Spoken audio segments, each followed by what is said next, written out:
Hello everyone. बहुत बार मेरे patients मुझे रात को कॉल करते हैं और पूछते हैं कि सर हमारे बेबी को बुखार है, 101 है, 102 है, तो हम क्या करें, कौन सी दवाई दें। इसीलिए आई हैव डिसाइडेड कि I will make this video. मैं ये वीडियो बनाऊंगा जिसके ऊपर हम बुखार एक्चुअली क्या होता है, किस वजह से बुखार होता है और इमरजेंसी में हम कौन सी मेडिसिन दे सकते हैं और कौन से केसेस में इमरजेंसी में आपको पेशेंट को यानी आपके बेबी को डॉक्टर के पास लेके जाना ही जाना है, इसके बारे में हम डिस्कस करेंगे। My name is doctor Amit Mhetre and I am a consultant paediatrician from Pune.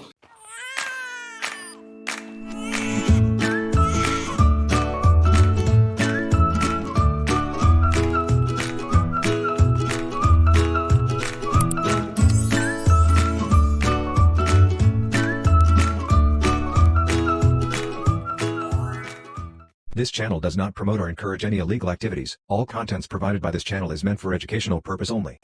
Okay, so let's start. First question is what is fever, यानी बुखार होता क्या है। तो एक तरीके से ये एक बॉडी का ऑटोमेटिक डिफेंस मैकेनिज्म है, यानी जब कभी भी शरीर में कोई इन्फेक्शन होता है या जो कुछ भी रीजंस होता है, इन्फ्लेमेशन होते हैं यानी सूजन आती है, तो वो केस में बॉडी ऑटोमेटिकली जो सेट टेम्परेचर होता है बॉडी का वो ऑटोमेटिकली हायर लेवल पे लेके जाती है। इसके वजह से बॉडी को कोई भी इन्फेक्शन के अगेंस्ट या इन्फ्लेमेशन के अगेंस्ट फाइट करने के लिए हेल्प होती है। एक तरीके से देखा जाए तो बुखार ये एक डिफेंस मैकेनिज्म होने के वजह से it's a very profitable thing, यानी ये इससे शरीर को फ़ायदा ही होता है। नॉर्मल बॉडी टेम्परेचर क्या होता है? नॉर्मल जो रहता है वो 98.6 डिग्री फ़ारेनहाइट प्लस और माइनस 0.6, ये नॉर्मल बॉडी टेम्परेचर है। जब कभी भी इससे आगे वैल्यू चली जाती है तो हम उसे फीवर यानी बुखार कहते हैं।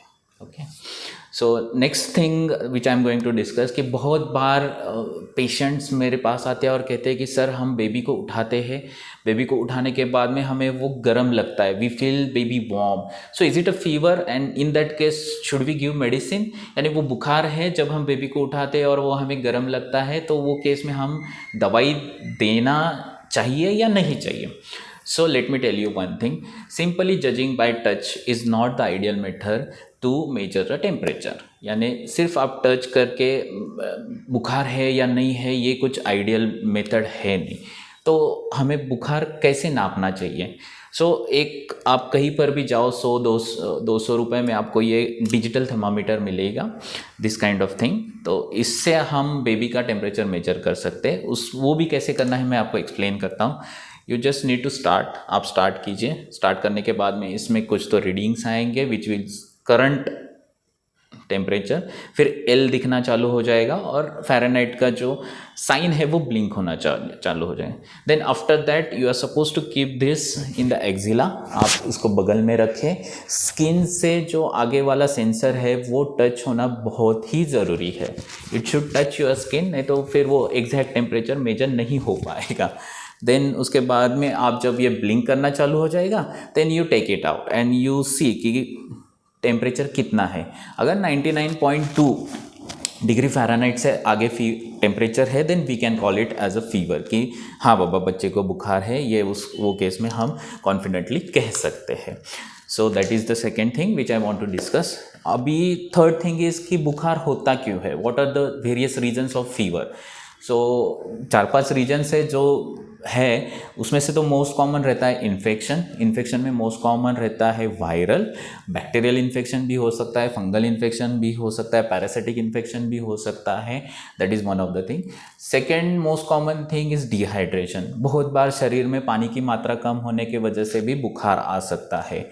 थर्ड थिंग इज़ वैक्सीनेशन, जब कभी भी आप अपने बच्चे को टीका लगवाते हैं उसके बाद में 48 to 72 आवर्स यानी 72 घंटे तक बुखार आ सकता है, और वो बुखार आना वो नॉर्मल चीज़ है, यानी वो होता ही है। Rather it is very important कि बुखार आए, बुखार आना फ़ायदेमंद होता है।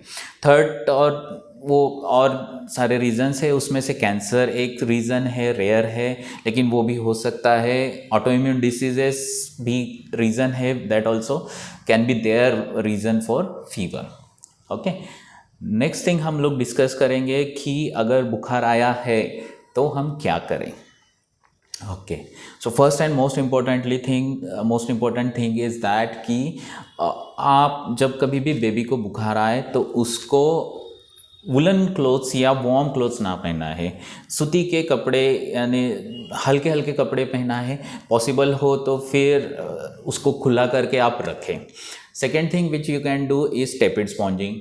आप कोई भी एक रुमाल और कुछ तो ले लीजिए, वो नॉर्मल टैप वाटर में भिगोइए, उसको निचोड़िए, निचोड़ने के बाद में उससे आप अपने बेबी का पूरा जो शरीर है वो पोंछ के ले सकते हो, उससे बुखार कम होने में मदद होती है। Then third thing is very important कि हम दवाई कौन सी दें। So friends, most commonly used and the safe medicine which I will suggest is सिर्फ पैरासीटामोल। कौन से भी ब्रांड का आप लेके आ सकते हैं, बाज़ार में बहुत सारे ब्रांड्स के मिलेंगे। आप पैरासीटामोल का एक दवाई एज अ इमरजेंसी यूज़ के लिए अपने घर में रखिए ही रखिए, दैट इज़ वेरी इंपॉर्टेंट। रात को कभी भी बुखार आ सकता है तो वो केस में आप इमरजेंसी में दे देंगे, फीवर थोड़ा सेटल हो जाएगा, फिर आप बच्चे को लेके हॉस्पिटल जा सकते हो। So now I am going to tell you the dose. मैं अभी आपको डोज बताने जा रहा हूँ और वो डोज कैलकुलेट करके एग्जैक्ट कितना ml बच्चे को देना है ये कैसे कैलकुलेट करते हैं, that is also I am going to tell you. So ये मेरे पास एक पैरासीटामोल की दवाई है, कोई भी ब्रांड आप ले सकते हो। डोज जो है वो है 15 मिलीग्राम पर केजी पर डोज, यानी हर एक डोज में हम 15 मिलीग्राम पर केजी देना है। Every 6 hourly you can repeat. 4 से 6 घंटे के बाद में आप फिर से वो दवाई दे सकते हो, लेकिन उससे पहले don't repeat. Then in that case you have to consult doctor. अगर उससे पहले आपको रिपीट करने की नौबत आए तो आपको डॉक्टर को मिलना ही चाहिए। So friends, how to calculate the dose. Now please be careful, थोड़ा ध्यान दीजिए। देखो, दिस इज़ 5 ml 250 mg। इसके ऊपर स्ट्रेंथ है, कंपोजिशन करके लिखा हुआ होता है, that is each 5 ml contents paracetamol IP 250 mg। तो वो स्ट्रेंथ का पैरासीटामोल इसमें है। अभी हमने डोज बताया 15 मिलीग्राम पर केजी पर डोज। सो अगर मान के चलो बच्चे का वेट 10 kg है तो 15 मिलीग्राम पर केजी यानी 10 किलो के बच्चे के लिए हो गया 150 मिलीग्राम। अभी हमें 150 मिलीग्राम देना है, लेकिन 5 ml में 250 मिलीग्राम है, तो हमें कितना ml देना होगा कैलकुलेट कर लीजिए। For 150 milligram you are suppose to give 3 ml। Calculate करने के बाद में जो कुछ भी ml में डोज आएगा वो डोज का 3 ml पैरासीटामोल आपको बच्चे को देना है। अभी इसमें बहुत सारे डिफरेंट स्ट्रेंथ आते हैं, लाइक 120 का आता है, 250 का आता है, 1 ml 100 mg के ड्रॉप्स आते हैं। तो सेम वे 1 ml में 100 mg है, 150 मिलीग्राम देना है, तो कितना ml देना है, सिंपल मैथ्स कैलकुलेशन करके आप दे सकते हो। So that is the thing कि आप फीवर में पैरासीटामोल कितना देना है और कैसे देना है। अब पैरासीटामोल देने के बाद में अप्रॉक्सीमेटली 20 to 30 मिनट्स में फीवर कम हो जाना चालू हो जाता है। Then once baby get comfortable you can consult doctor. जैसे ही बेबी कंफर्टेबल हो जाएगा आपको डॉक्टर से बात करनी चाहिए या डॉक्टर से कंसल्ट करना चाहिए। नेक्स्ट थिंग इज़ दैट बहुत सब बार मेरे पेशेंट्स मुझे पूछते हैं कि सर बेबी कुछ खा ही नहीं रहा है, बुखार आता है लेकिन कुछ खा ही नहीं रहा है। तो मैं बहुत बार उनको बताता हूँ कि बेबी का हाइड्रेशन मेंटेन करना at the time of fever is very very important. उसका हाइड्रेशन मेंटेन करना ये बहुत ही ज़रूरी बात है। तो वो जो बेबी उस टाइम पे इंटेक लेना चाहे, लाइक वो केस में यूजुअली मोर लिक्विड बेबी लेता है, ब्रेस्ट फीड ज़्यादा करता है और हाइड्रेशन खुद का मेंटेन करने के लिए वो एक तरीके से नेचुरली वो सारी चीज़ें लेने की कोशिश करता है।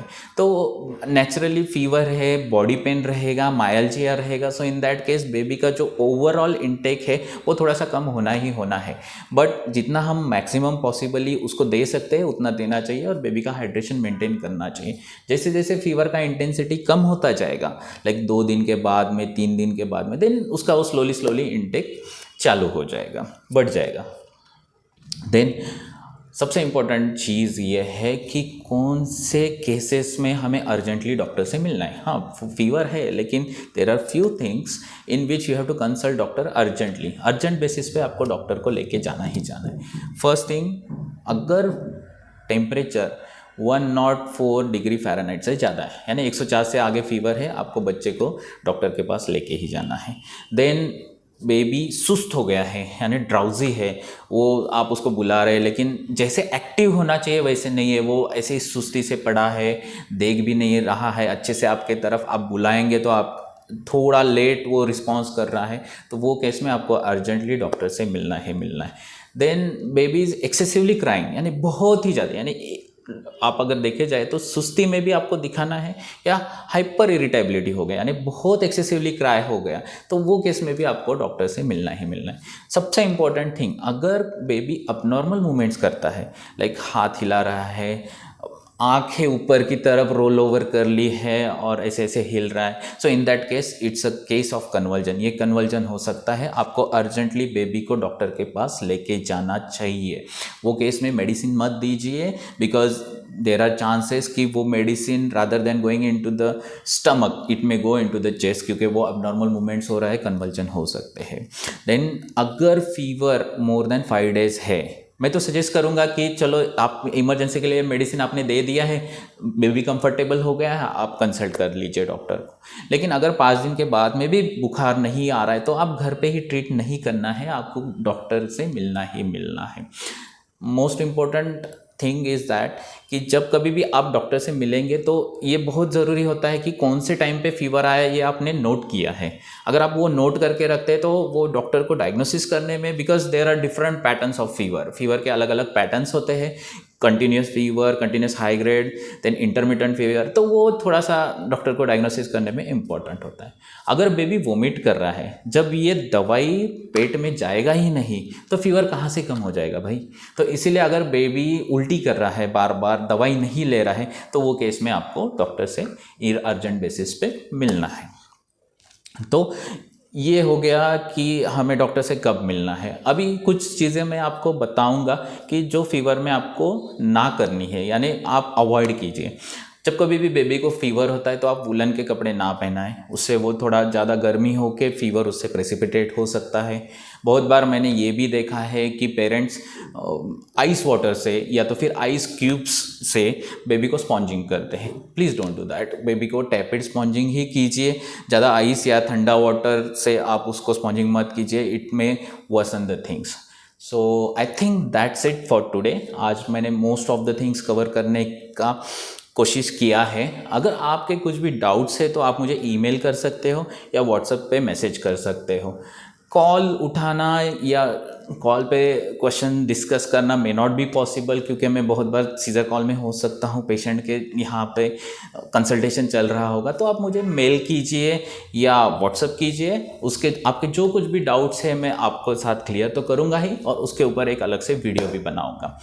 Then one more thing is that, ये तो मैंने अभी चलो बुखार के बारे में बता दिया, फीवर को कैसे आप इमरजेंसी में ट्रीट करें और क्या करें। अगर फीवर है, खांसी है, सर्दी है, तो आपको क्या प्रिकॉशंस लेने हैं, आप घर पे क्या कर सकते हो, इसका मैंने अलग से वीडियो बनाना है। और अगर फीवर है और शरीर के ऊपर रैश है, लाल कलर का है, कोई अलग कलर का रैश है, तो वो केस में आप घर पे क्या कर सकते हो और कब आपको डॉक्टर से इमीडिएटली मिलना है, ये सारी चीज़ें कवर करके मैंने एक अलग से वीडियो बनाया है। तो that's it friends, that's it for today, see you again soon.